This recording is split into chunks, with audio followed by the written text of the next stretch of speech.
والصلاة والسلام على رسول الله وعلى أشرف الأنبياء والمرسلين. وبعد، ما أدام الله بالصحة والعافية على أبو ربيع بالصحة والعافية بعد الحادثة التي أصابته في قبل يومين، وانتشر له المقطع من انقلاب السيارة وهو بجواره، وهو الآن يتمتع بالصحة والعافية ويحب يشكركم، وكل من أراد أن يشكر أبو ربيع ويتحمد له بالسلامة يتفضل. وهذا أبو ربيع يتقدم لكم بالشكر والعرفان.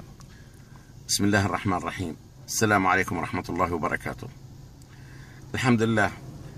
والله إني أعجز ولساني يعجز عن شكر أهالي المملكة العربية السعودية بالحفاوة والاتصالات اللي قدموها إلي.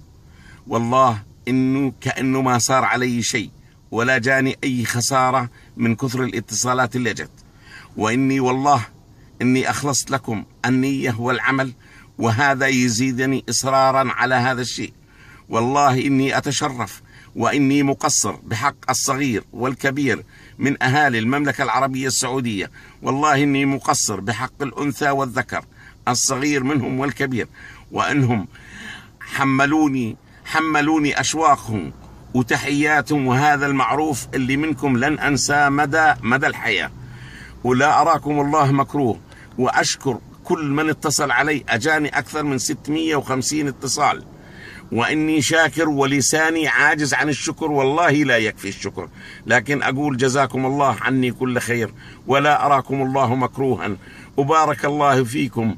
والله إني أشعر إني بين أهلي وبين عشيرتي.